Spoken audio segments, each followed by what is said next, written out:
everyone. You are welcome to our YouTube channel and welcome to this session of Let's Talk Faith.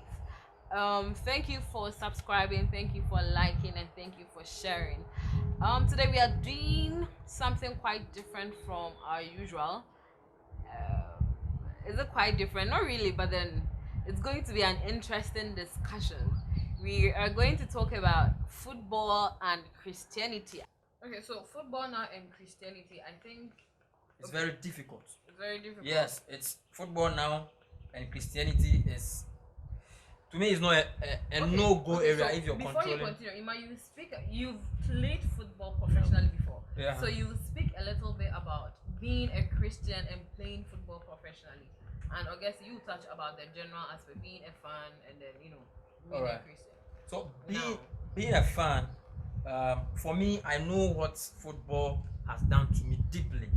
And so, like I said, for the past 2-3 years, I have tried to control every, let me use useless things. You see, because if, like my brother said, if you can be in the church and then your phone will be on mybed.com. I mean, expecting some result and all that, then your heart is not there. You cannot go to God without your heart in something else. You see, so the fun aspect has gone to a certain level. Our heart is in it, and wherever a man's heart is, so is his treasure. So the fun, or we the fans, are not just following for a mere sake. We are following with our souls, our spirit, and all that. Like he said, people travel from here to far away to watch football. People pay a whole lot of. If you look at the, enthusiasm people used to watch football. Some people die. Same people, they come to church, shout, they are shy. So if you check the way we respond to God's call or Christianity as compared to how we do with football, it is different. And this makes it devilish. Because if something is suppressing the way we should respond to God, and then that suppressed desire is being given to the devil, it means it is not good. Unless you have a strong controlling spirit to overcome some of these things. Oh, it's nothing, then you move on. Okay, Emma. Being a Christian and being an active footballer, it's not an easy thing to do. Reason being that, like we've all established, football is spiritual. Then you belong to a team. You as a Christian have your beliefs, but the team as a body also has its beliefs. Let's just use this Kotokoinediana stuff just recently as an example. How in the FIFA law, it's not wrong to start a match with 10 players. It's okay. It's not against the laws. But why do you have to start a match with 10 players? And even if Kotoko decided to start with 10 players, why then did Adriana also decide to start with 10 players? Adriana could have started with 11 players, but they also chose to take one of their players out and start so that we all play with 10 players. It's a belief. Reason me that probably the Adriana Malam would have told Adriana that, oh, Kotoko for Omoba, Ombe drop on player Bako. If you have a drop Bruno, also drop Bako, Uba Lavana, Mesho. It's in the drop one player. Sometimes we hear certain things and we are like, oh, these things are not in football, they are psychological. But it's not psychological, they are in football. You know, if you stayed in Takrady before, there used to be this park at Ifikuma. We used to call it Idris Baller Park. Growing up, that was where we used to play football. And then I don't know if you know PWD Park. You know PWD Park. Yeah. Where they're going to Vodafone. Yes. Yeah. Where they've built Toyota office there. It used to be a football park. Cape Coast Station. That was where we used to play football. And when you get there around, it was cold football. Under 17, under 15, under 16. I used to play for Valencia. When you get there around 3, 2, 4. Valencia was in. Oh, continue. When you get there around 2, 3, 4, it was 45 minutes. Both first half and second half, 45 minutes. And when you get there and you see the crowd there, and you see wherever we are coming from, there are times the jersey that we wear, we will soak it in some water for like a day before even the match. And then before the match even starts, you are already wet. Because jersey was just taken out of some bucket. Then they give it to Then they just give it to wear to come to the pitch. Sometimes you decide, okay, today you better red jersey. You just be in the dressing room and they'll come and tell you, no, red jersey just shall wear. So we have to change the jersey color and wear a different color. They are all beliefs. Somebody might just sit back and say, like I was saying, it's psychological. But it's not psychological. It plays a part in football. People have beliefs that we do. So as a Christian, you might think, oh, maybe I'm a Christian, you know, I'll use my rosary, I'll read my Bible. Fine, you can do that one on your own. But the team as a body has a ritual they perform before they go to the pitch. And you can't tell yourself that I wouldn't be part of the rituals. If you be part of the ritual, then you just leave the team for us. You see, my brother Augustine is here. When you go to Liverpool, they have this big river there, River Mercy. When you get to Augustine, ask him the reason why they always visit that river before they play matches. You know, when we come to Africa, yeah, in the eyes, we do things giddy giddy giddy, so we just put it out there for people to see that, oh, this is what I've done. When you go outside, this professional football, they also have stuff to do. But because the person is a white man, or yeah, he has some pinch of I don't know how to even say it, or he raises the bar to some level that he adds class. Yes, or add class. So when you see that class, people say, oh, we're normal. But that is what they are also believing in. So being a Christian and active footballer is difficult. It becomes difficult when you join a team and the team does not pay much attention to training and bodybuilding and whatever tactics it is to play the football, but rather believes in paying some third person jujube somewhere for you to win matches. In our Ghana football, it's normal. It's always everywhere. When you go to I'm a lover of Kotoko. Everything that wears red is what I support. So I'm a lover of Kotoko. So a team like my Kotoko have some money they've apportioned to pay Juju man, because the coach alone cannot do it. Why do you think sometimes when Kotoko and Hearts of Africa coming to play, they all decide to say, "Young coach dressing room back, Obiba no done not the type of park so," because they have the ability they've done. So football and a Christian active footballer, it becomes difficult. You know, maybe I'm talking to my Augustine will come in, but in football, one person I used to respect a lot, I respected a lot was Kaka. I don't know if you know Kaka. Yeah. Yes, who played for your own team, Real Madrid.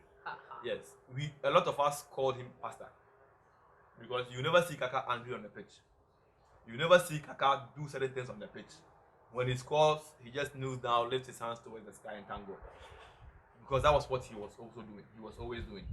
Some players who score will just put their head down. Everybody and what they believe in. Somebody will come to the pitch, will have some anklet somewhere you wouldn't see. Somebody even a shinga the person is wearing, you don't know where the shinga has gone to pass. Some people do not even take somebody's boot. You know, last contribution.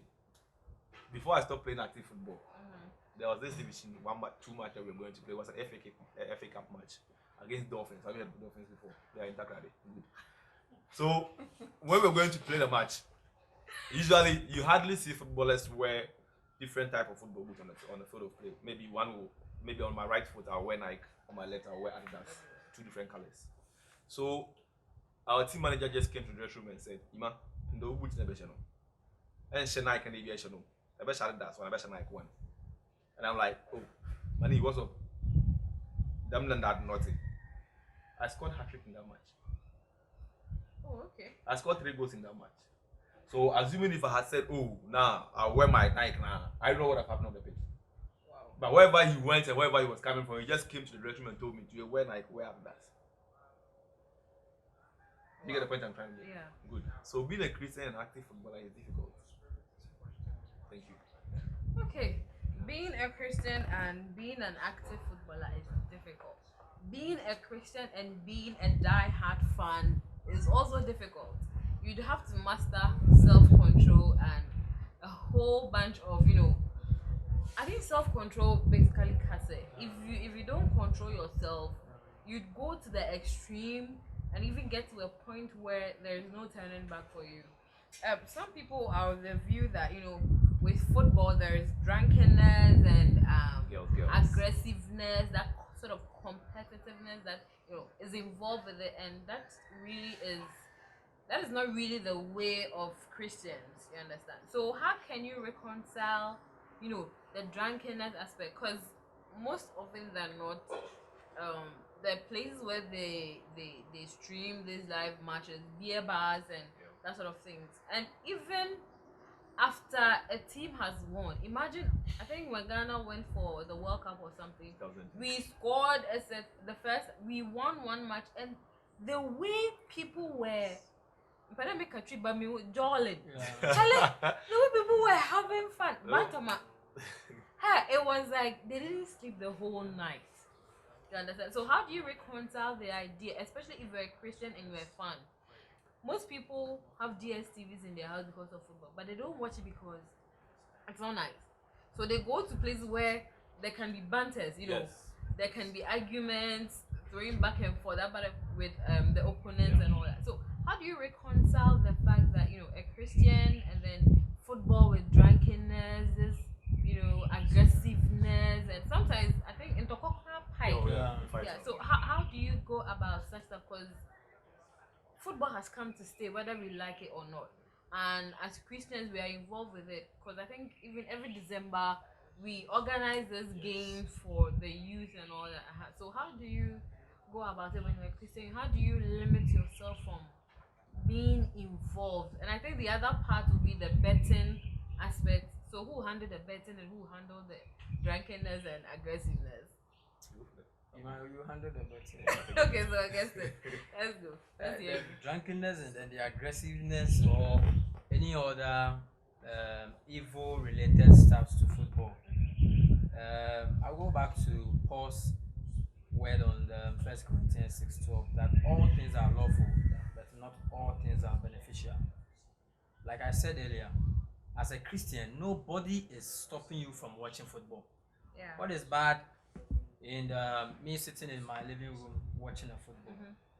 But same program, if I travel or leave my home, go to this betting place, and then I know that this place is full of, vulgar words, full of foolish words, excuse me to say, full of bad attitude which are against the will of God or against the responsibilities of a child of God.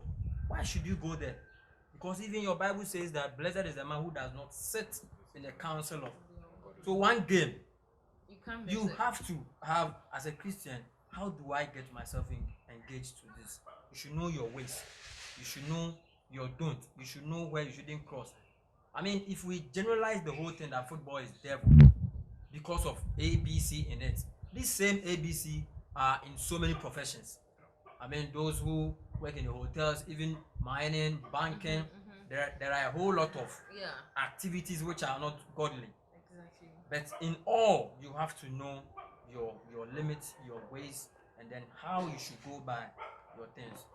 So football, and then a fanatic or a deep Christian getting involved, I don't see anything wrong. But you should know Your limits. what your Bible says, where you shouldn't go, how you should carry some things, how you should move, where you have to control yourself against some things and all that. I think the anchor scripture here is all things are lawful, For- but not everything. It's beneficial. Because Well, Christian and betting and football. like we started from the olden days. Betting wasn't something that's So you were even afraid to be known as Yeah. someone like who that. bets. Yes. Yeah. Betting wasn't even something associated with football until football became business. Okay. I can tell you for so many years, I never even knew what betting was. And besides, even if I knew what betting was, I never even saw it closer to us than it is now. It started by these syndicates around building my bet. Let's not spoil anybody's business. I think Fine. they sponsor some Yes. of the clubs. Of course. So if you look at there have been sometimes that these Muslim players have had issues with their clubs. Actually, a player like Papi Sisi, he used to play for Newcastle. And Newcastle's jersey sponsor was a betting syndicate. Muslims do not bet. Yeah. They are strongly against betting. So the player was like, if he wears the jersey, it's like he's advertising for the company. Yeah. and Then he he's a agrees to Muslim. it. And he doesn't want to do it. It became an issue. Later, they had to sell the player out. So it's also some part of the Christianity and then your beliefs. And then betting has become a problem. The reason why it has become a problem is that we, even who are Christians and lovers of football, are even engaging in betting without even thinking that it's evil. Let me just cite this example. There have been times I've been in church and I've seen somebody pull out his phone to stick a bet in church When a when a pastor was preaching, and I was disappointed. And the reason why I was disappointed is that me being a lover of football all my years, I've never bet before. Sometimes people are like, "Hey, the rate at which you like football, when you bet to." Sometimes you go to this betting syndicate to watch football, and somebody's like, "Hey, let's bet your first goal. I bet you that." When we say I bet you that, will you bet? apply for 5 cities for to do. And I'm like, I've never done something before. I like football, but as much as I like football, I'll never give out my money as a betting for whether they will score a first goal or it will be a first throw or whatever it is. Because I'm just a lover of football. That doesn't mean I should do sorry, something not to against cut in. So the betting is not even just about the one that they print out the slips and all that. Apart from that one, Yes. First true. amongst Yes. friends, they do it. you can actually. Yeah. So Right there when we are watching the football, somebody can be like, at this ball here, Messi will score. But the make up what to do. Yes, Messi will score. Ever better. Oh, you bring your Tengana, I have Tengana here, let's give it to Augustine. When Messi scores the goal, I just take my Tengana, makes 20 cents. It's betting. That is how betting actually started in the games. Until these, my bets, Spotify, all these people came around to make it big. So for me, example, I have this strong belief that I don't usually watch football in public places, especially when it's this betting syndicate places, like my bets, sports bets, and whatever. The reason I don't watch from there is that if the very moment I enter that place and I'm coming out, when a Christian brother or sister sees me, the person will quickly say, "Oh, you are coming from my bet." Yeah. What's the perception? Meanwhile, you just went to watch. I just went to watch football. You see, it's in Takrada when I came. I usually watch football in my house. When I was in Takrada, I used to watch football at Zenit. There's a place called Zenit. Okay. I don't know if you've been to Takrada before. You know I am it's not yes. a Takrada person. Yes. That's where I used to watch football. It's not a betting syndicate area. You pay and you watch the football. Okay. But like I'm saying, somebody can say, "Oh, I probably made a first goal at Ghana." Yeah, so that one is not really official. That one is not official. But when you go to this betting syndicate and you are watching football, it's very sad. It's very pathetic. Guys. Yes, young guys. You see them and the way they bet. The other time when Liverpool scored Barca, there's this Barca supporter who could change one big Barca. He's in Kumasi. The guy was very sad. You know why he was sad? Because somebody has taken 2 cities to go and take a bet that they should score Barca. And then Yasha Barca. You obtain 2 cities, Dama 2 cities in Yasha team. What can you say Yasha Barca? Yasha Barca swamp. So you can imagine, not everybody likes the betting. Because so assuming Barca and Liverpool and Man U are playing a tough game, and because Ezekiel wants Liverpool to win, he go and stake 2 cities bet, and then pray that Man U should lose. Can you imagine? And the funny aspect of the whole thing is that if you look at they usually use the form guide to take the bets. If you look at a team like Liverpool now and Man U now, Liverpool is way miles ahead of Man U now. Yeah. So they wouldn't give them much money to Liverpool. So Yes, they don't usually give the money to Liverpool. They'll give the money to Man U because Man U is the minor team now. So they will say, let's say, if they give Liverpool 5 cities, they give Man U 10 Ghana. Okay. So it means the more you stick at the benefit of Man U, should Man U win, that's where you get the money higher from. money. But if you stick in place of Liverpool, because everybody knows It's normal it's for normal. them Liverpool to will score win. Man U right now. So it's normal for Liverpool to win. And then it becomes difficult for a Christian if you are a lover of football and then you intertwine it with betting. Because the very moment you add betting to it, you make football evil. Because then again, you defy the reason why you are a lover of the game. Even if we should even put football aside, betting as a Christian is no good. I'm trying to get the scripture where the scripture speaks against gambling, because I think that betting is part of the gambling. Yes, that's what I'm saying. Yes, that's what I'm saying. Even if we should even put football aside, as a Christian, it's not good to gamble. Then how much more you add into a sport activity to make it look like it's something that is authentic? If footballers do not bet, how much more you the fan who is watching at the back? You just have to sit down and ask yourself a question. Why Argentina didn't have missing me 20 years career? I think my question has always been simple, that if the people who are participating in the thing are not allowed to bet, then why should you a Christian bet?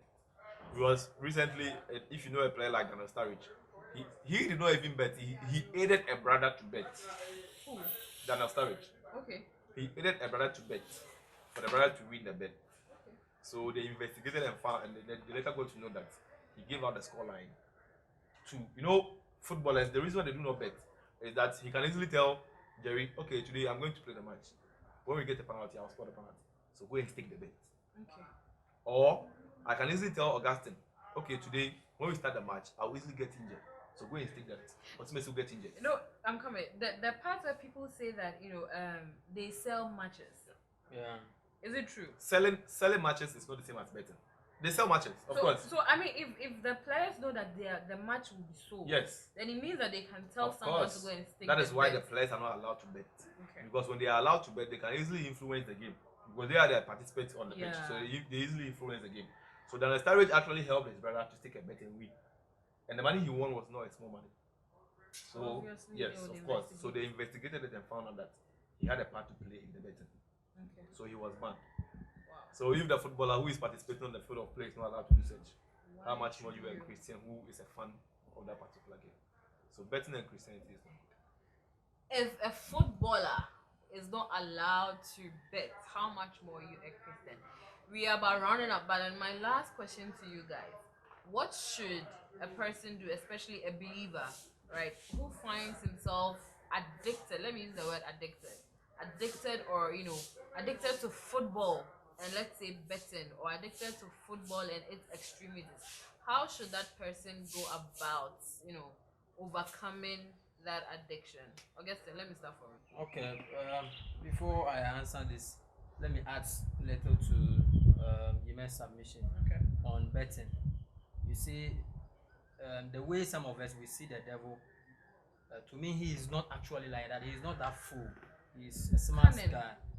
You see, so he is always working on the way he presents things to us. At first, it was even not moral from the society for you to go and stand in front of a lotto kiosk and all these things. Now, betting has been presented in a very beautiful way on your phone. You see, so the devil is presenting sin in a very beautiful way, where even if you are not careful, a strong believer, you may get yourself involved without knowing. So this my favorite quotation, John 4:23. The time is coming and it is now, when true believers shall worship God in truth and in spirit. In your home, nobody is watching you, but you are betting and you think everything is okay. You do not, nobody sees you That's a in professional public way of and all betting. that. So this is the time that we have to show our trueness in worshiping God, our spirituality, because the world is going digital. You can sit in your corner and do a whole lot of The money Stuff. comes nonsense or sins. Nobody will Go to your see you, mumu, yeah. but you might think you are okay, you are holy. Okay, so back to the question: how To overcome the can addiction. a Christian overcome this addiction? I'll use my own as example. I don't know whether I was addicted, but since I was finding it difficult to, choose Bible studies or evening services over football, it was somehow an addiction. And this is it. You see, I knew inside me the word of God says that our spirit bears with God's spirit, that we are children of God. If you are doing anything Wrong. which is not okay, you feel it. Especially, You see sorry, it. not to cut you. There was a day that I think Madrid was playing. Yeah. It was a UCL, and I came to church. That Charlie, this one I won't watch it from the heart. I came to church. I was checking live score. I felt so bad. I had to put my phone off. But then Yamiado, I think I am okay now. Yeah. So please continue. So we feel it, we see it all the time. The Holy Spirit, reminds us of when we are going Wrong. astray and all that. So we shouldn't let football. We are not saying it is, ungodly thing or it is sinful, but it shouldn't be the first choice. You see, when it is church time, this is how I have overcome a lot of my flaws or my weakness. I see my life as I can die any moment from now. Right from this set, I can die. Tomorrow I can die. The next day, God can come. So always I am being cautious of the things I do. And this is why or how I was able to overcome some of these things. I see myself dying at any time. Okay, so you should be conscious of the fact that Christ can come at any any time. time. You as an individual, you can die at any time. And after that, judgment. Fantastic. Ima? Well, Augustine has said it all, but let me add a little bit of it. Some of us are still struggling to overcome it. So if Augustine has set an example, why not? Hey. So the thing is that it becomes difficult, like Augustine is saying, when you put it first. But if you have it in your mind that, oh, I'm a Christian, even in our time now, we have the chance to even replay it and watch whatever it is. Yeah. But probably because of some arguments and some baseless things that we wouldn't get when it's live, you still have to make sure that, like the Bible always tells us, to flee. When there's something that is worrying you as a Christian, you flee from that very thing. Even though it wouldn't be easy, but you would have to put in much effort to flee from that thing. And consciously, like he was saying, if you are doing a thing and it's evil, you feel it in you that it's evil. Sometimes you just sit in the house and you watch the match and you lose and you are like, oh, sorry. That kind of thing. Anybody who's a lover of football have said a thing like that before. So sometimes it's not easy to flee from certain things, but as a Christian who is a believer of the word and who knows that God first before any other thing, like the Bible even tells us, seek ye first the kingdom of God and its righteousness. So if you are seeking first the kingdom of God, then I think nothing else should supersede that kingdom you are fighting for. Like one thing Augustine said that I like very much is he's saying that you never know when you die.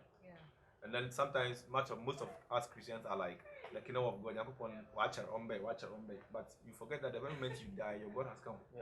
The very moment you say your breath and everything ceases, that is when your kingdom has come. You don't know whether you are going to make it or not going to make it. So as a Christian who thinks and feels that football should be my first priority before God, I think it's wrong. So then you should put in much effort to resist from making football your God. All right. Something small. Okay. You see, some people wanna have gone from just they trying to control it. They are now in bondage. Speak to somebody. Recently, somebody contacted me. Augustine, I want to do this A, B, C. I think it is controlling me too much. Speak to someone. I think football has gotten all over me. I want to control it. Pray. Also go to God. God, I want to overcome these things, and then I think you can overcome it. All right, and then I will add one last thing before we end the session. Ima said something that it really drew my attention to a whole bunch of stuff. That when it is match day, you conscientize yourself right from the morning by listening to sports shows. You prep yourself up for the match. So by the time the game is on, you are like anticipating, like it's you are extremely excited for the match. I think that as believers we should be careful with certain things that we take in when it comes to football. You like football. It's okay to like entertainment or to want to be entertained, but how far you go with it is the problem. If you are going to feed your mind the whole day with football stuff, then obviously you would even forget that it is Bible study time or evening service. So whatever you feed yourself plays an important role in helping you overcome the addiction to football. So I'm sad that we are ending this session because it has been really informative and educative. To me, I didn't know that Ima was die hard fan. We'll talk about his Red Devil issues, later. So as I was just talking, something just dropped in my head. If there's someone who has been, invested in this football thing, especially for, let's say, someone who buys jerseys all the time, who has monthly. This is original. Original jersey. You know how much it costs? Please, sorry. Someone who pays monthly dues and has subscribed to their TV channels and pays. The person is invested fully financially. How does someone like that, overcome that addiction? Well, when you go outside there, before the football season even starts, they have something they call season ticket. Yeah. So you pay way ahead before the season even starts. And the match say, "Oko show, someone ko show, So in such a situation, you've already gotten yourself involved with the club already. But as to how you can get yourself out of it, like we keep saying, it's not evil to contribute to your club. Neither is it evil to pay something to your club or to buy an original jersey.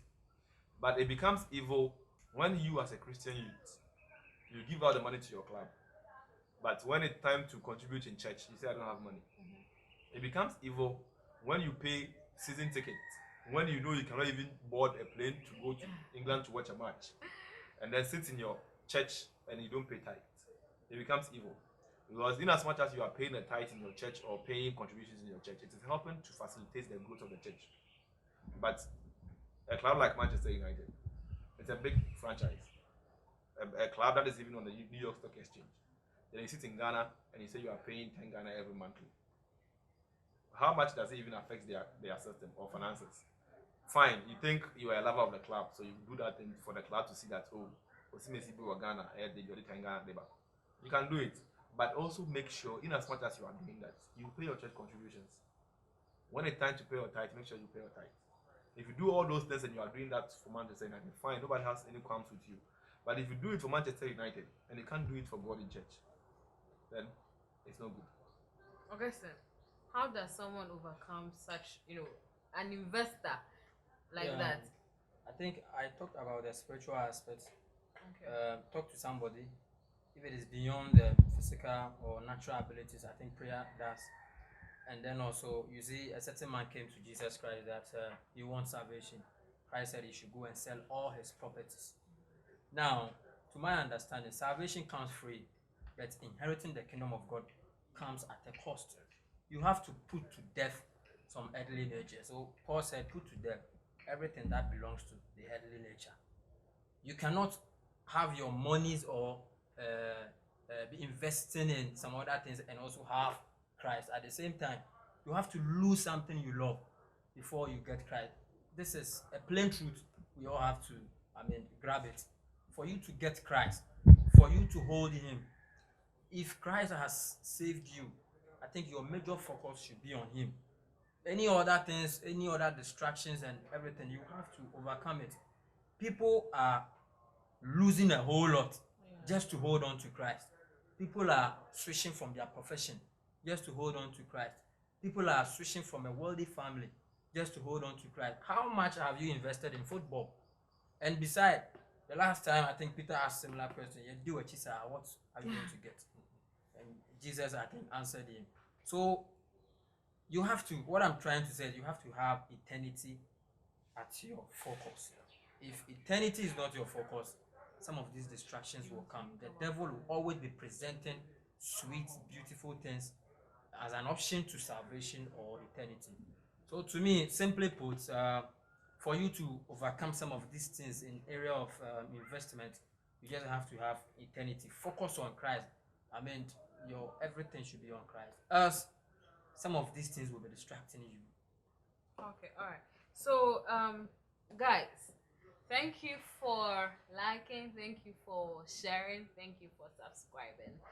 So, like I said earlier on, today has been very educative, very informative. If you are someone that is going through any of the issues that we mentioned, do not for one think that Christ or God has forsaken you, and do not for one think that there is no hope for you. There is hope once you are still alive. So speak to somebody, pray about it, make a conscious effort to make Christ your priority, because after all, he's the only one that we are following, and make a conscious effort to make Christ your priority. And thank you guys for joining us today. I think today has been amazing. And before we leave, my final words, I would say that everything is lawful but not expedient. So beware of what you do as a child of God. Thank you. Like, share, and subscribe.